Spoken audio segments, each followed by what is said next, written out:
Apartment के अंदर किसी की आवाज नहीं निकल रही थी। सभी लोग सिया को देख रहे थे। सिया, जो कुछ दिन पहले तक अपनी पहचान तक नहीं जानती थी, अब अचानक हजारों साल पुराने साम्राज्य की अंतिम राजकुमारी निकल रही थी। रिया धीरे धीरे उसके पास बैठ गई। उसने सिया के कंधे पर हाथ रखा। डर मत, जो भी सच है हम मिलकर पता लगाएंगे। सिया ने रिया की तरफ देखा। उसकी आंखें लाल हो चुकी थी। मुझे कुछ समझ नहीं आ रहा। कभी लगता है मैं सिया हूं, कभी लगता है मैं कोई और हूं। रिया ने उसका हाथ पकड़ लिया। अभी तुम सिया ही हो। यह सुनकर सिया की आंखों में आंसू आ गए, क्योंकि इतने समय बाद पहली बार किसी ने उसे किसी शक्ति, किसी रहस्य या किसी पदवी से नहीं, एक इंसान की तरह देखा था। उधर ओशन क्राउन बेस में विक्टर और ओरायन लगातार डेटा देख रहे थे। सी कोर पहली बार अपने आप रिकॉर्ड खोल रहा था।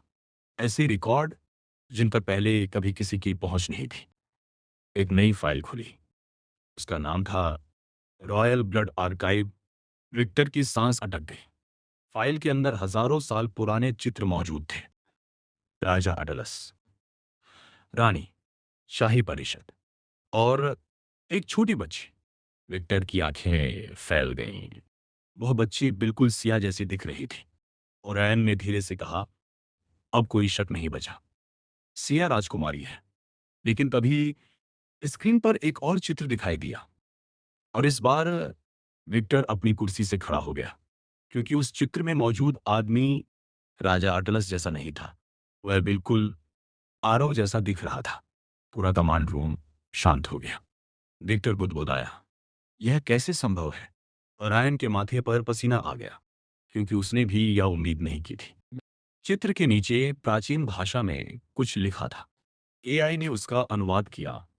समुद्र का रक्षक, राजा का भाई, अर्जुन। विक्टर की आंखें फैल गईं। भाई? मतलब अटलस अकेला नहीं था? और आयन ने धीरे से सिर हिलाया। नहीं, इतिहास का आधा हिस्सा गायब है। उधर एरियन खिड़की के पास खड़ा था, जैसे उसे पहले से यह सब पता हो।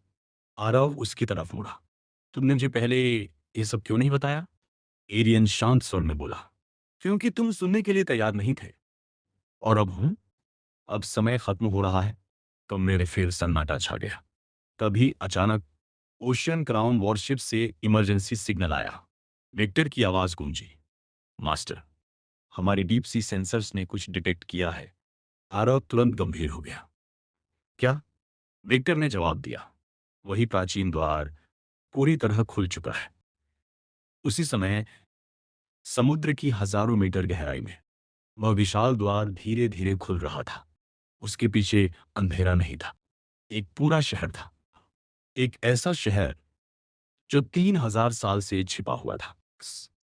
और उसके केंद्र में एक विशाल काले रंग का सिंहासन मौजूद था।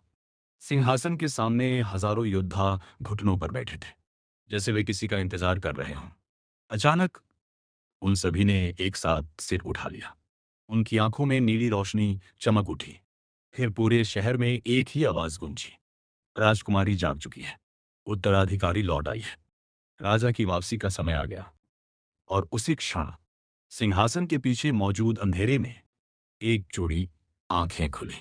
उन आंखों में समुद्र जैसा गहरा नीला प्रकाश था। एक भारी आवाज पूरे शहर में गूंजी, अटलस नहीं लौटेगा, लेकिन उसका वंशज लौट आया है। उसी समय अपार्टमेंट में खड़ा आरव अचानक दर्द से अपना सिर पकड़कर घुटनों पर गिर गया। उसके दिमाग में हजारों आवाजें गूंजने लगी। और पहली बार उसे एक नाम सुनाई दिया, अर्जुन। मेरे भाई। आरव घुटनों पर बैठा हुआ था। उसका सिर फटने जैसा दर्द कर रहा था। रिया तुरंत उसकी तरफ दौड़ी। आरव। माया भी घबरा गई।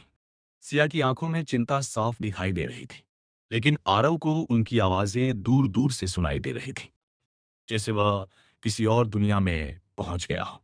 उसके सामने अंधेरा था। फिर धीरे धीरे रोशनी फैलने लगी। एक विशाल समुद्री महल दिखाई दिया। नीले रंग के स्तंभ, चमकती हुई दीवारें और दूर तक फैला हुआ शाही प्रांगण। वह खुद को वहां खड़ा देख रहा था, लेकिन वह आरव नहीं था।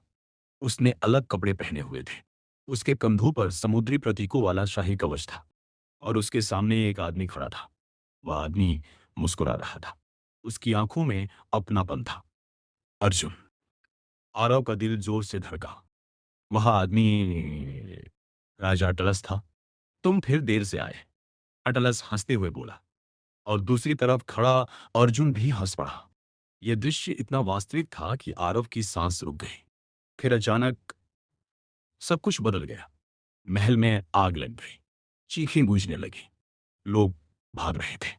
सैनिक लड़ रहे थे। और बीच सिंहासन कक्ष में अटलस खून से लथपथ खड़ा था। उसके सामने 3 गद्दार खड़े थे। उन्हीं 3 लोगों में से एक का चेहरा अचानक साफ दिखाई दिया। आरव की आंखें फैल गईं, क्योंकि वह चेहरा रुद्र से मिलता जुलता था। पूरा दृश्य टूट गया। आरव ने अचानक आंखें खोल दी। उसकी सांसें तेज चल रही थी। रिया उसके पास बैठी थी। क्या देखा तुमने? कुछ सेकंड तक आरव कुछ नहीं बोला। फिर उसने धीरे से कहा, अर्जुन। एरियन का चेहरा गंभीर हो गया। तुमने उसे देखा? आरव ने सिर हिलाया। वह अटलस का भाई था। कमरे में सन्नाटा छा गया। सिया ध्यान से सुन रही थी। आरव ने आगे कहा, लेकिन ये सिर्फ याद नहीं थी। ऐसा लग रहा था जैसे मैं वही था। प्रिया की आंखें फैल गईं। माया भी चुप हो गई। एरियन ने लंबी सांस ली। मुझे डर था कि ऐसा होगा। मतलब? सी ब्लड सिर्फ शक्ति नहीं देता, वह स्मृतियां भी संभाल कर रखता है। कभी कभी हजारों साल पुरानी आत्माओं की यादें भी। यह सुनकर किसी के पास कोई जवाब नहीं था। उसी समय ओशियन क्राउन बेस में नया अलार्म बज उठा। विक्टर तेजी से स्क्रीन की तरफ मुड़ा। डीप सी सिटी से नया सिग्नल आया था। इस बार एक वीडियो दिखाई दिया। एल वीडियो में वही विशाल सिंहासन था, लेकिन अब उसके सामने एक वृद्ध योद्धा खड़ा था। लंबे सफेद बाल, समुद्री कवच और आंखों में हजारों साल की थकान। उसने सीधे कैमरे की तरफ देखा। फिर कहा, अगर यह संदेश उत्तराधिकारी तक पहुंच रहा है तो इसका मतलब है कि राजकुमारी जाग चुकी है। पूरा कमांड रूम शांत हो गया। वृद्ध योद्धा ने आगे कहा, मेरा नाम कासियन है। मैं सी सिविलाइजेशन का अंतिम सेनापति हूं। विक्टर की सांस रुक गई, क्योंकि यह आदमी 3000 साल पहले मर चुका होना चाहिए था। लेकिन वीडियो रिकॉर्डेड नहीं था, वह लाइव था। कासियन ने फिर कहा, हमने 3000 साल इंतजार किया राजा की वापसी के लिए, लेकिन उसकी आंखों में दर्द उतर आया। हमें भी हो गई। दुश्मन पहले जाग चुका है। उसी समय डीप सी सिटी के पीछे मौजूद अंधेरे में कुछ हिला। एक विशाल छाया, इतनी बड़ी कि पूरा महल छोटा लगने लगा। कासियन का चेहरा गंभीर हो गया। अगर उत्तराधिकारी ये सुन रही है तो तुरंत यहां मत आना, क्योंकि उसकी आवाज भारी हो गई। समुद्र का दानव जाग चुका है। अचानक वीडियो कट गया। पूरे ओशियन क्राउन बेस में सन्नाटा छा गया। विक्टर धीरे से बोला, समुद्र का दानव? और आयन का चेहरा सफेद पड़ गया, क्योंकि वह नाम उसने इतिहास की सबसे पुरानी फाइलों में पढ़ा था। एक ऐसा प्राणी जिसे कभी कोई मार नहीं पाया और जिसकी वजह से सी सिविलाइजेशन का आधा साम्राज्य नष्ट हो गया था। उधर अपार्टमेंट में सिया अचानक खिड़की की तरफ देखने लगी। उसकी आंखों में नीली रोशनी चमक उठी। फिर उसने बहुत धीमी आवाज में कहा, वह मुझे बुला रहा है। और पहली बार उसके चेहरे पर डर दिखाई दिया। अपार्टमेंट के अंदर माहौल पहले से ज्यादा भारी हो चुका था। सिया खिड़की के सामने खड़ी थी। उसकी आंखों में नीली रोशनी लगातार चमक रही थी। उसका पूरा शरीर हल्का कांप रहा था, जैसे कोई अदृश्य शक्ति उसे कहीं दूर खींच रही हो। रिया धीरे धीरे उसके पास आई। सिया, क्या हुआ? सिया ने खिड़की के बाहर देखते हुए जवाब दिया, वह मुझे बुला रहा है। कौन? कुछ सेकंड तक सिया चुप रही। फिर बोली, मुझे नहीं पता, लेकिन उसकी आवाज समुद्र से आ रही है। कमरे में बैठे सभी लोग गंभीर हो गए। आरव अब तक सामान्य हो चुका था, लेकिन उसके दिमाग में अर्जुन की यादें अभी भी घूम रही थी। अटलस, गद्दार, युद्ध और वह रहस्यमयी दानव, सब कुछ एक दूसरे से जुड़ा हुआ था। तभी एलियन ने धीरे से कहा, अगर दानव सच में जाग गया है तो हमारे पास ज्यादा समय नहीं है। रिया तुरंत उसकी तरफ मुड़ी।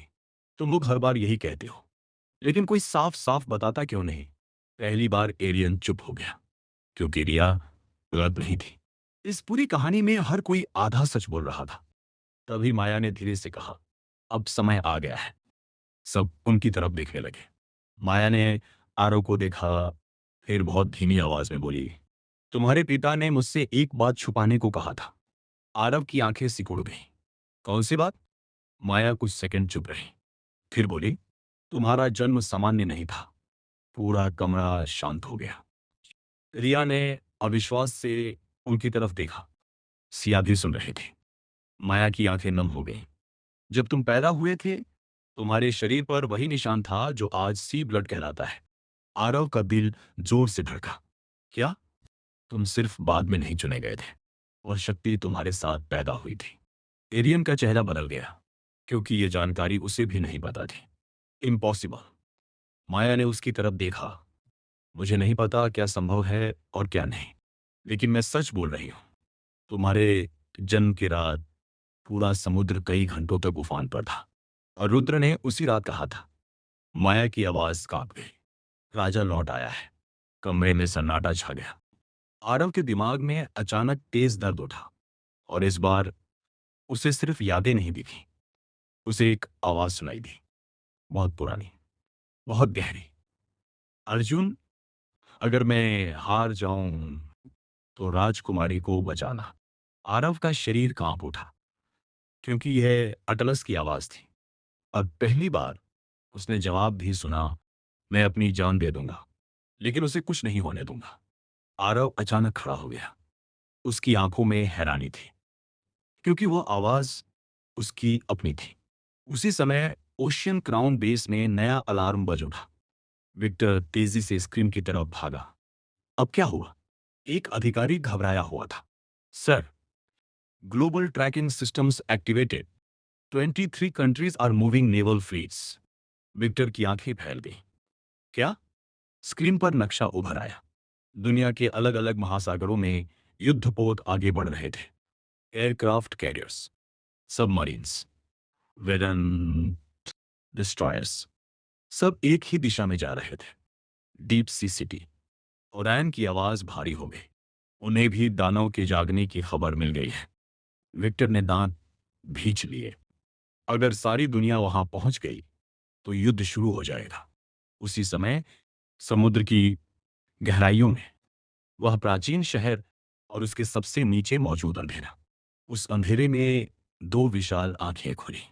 फिर एक भारी गर्जना गूंजी, इतनी शक्तिशाली कि हजारों किलोमीटर दूर ओशन क्राउन के सेंसर्स तक हिल गए।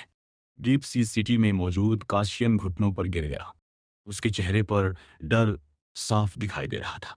उसने कांपती आवाज में कहा, बहुत देर हो गई। वह पूरी तरह जाग चुका है। उसी समय अपार्टमेंट की खिड़की का कांच अपने आप टूट गया। ठंडी समुद्री हवा अंदर आई, और सिया की आंखों से एक आंसू निकल गया। फिर उसने धीरे से कहा, वह दानव नहीं है। सभी उसकी तरफ मुड़े। सिया की आवाज कांप रही थी, वह मेरा रक्षक था। पूरा कमरा सन्न रह गया। कहानी कैसी लगी कमेंट में बताना, और मुझे और कैसी कैसी कहानियाँ बनानी चाहिए ये भी कमेंट में ज़रूर बताना। कहानी को सुनने के लिए धन्यवाद, और ऐसी ही कहानियाँ सुनने के लिए हमारे चैनल को सब्सक्राइब करना ना भूलें।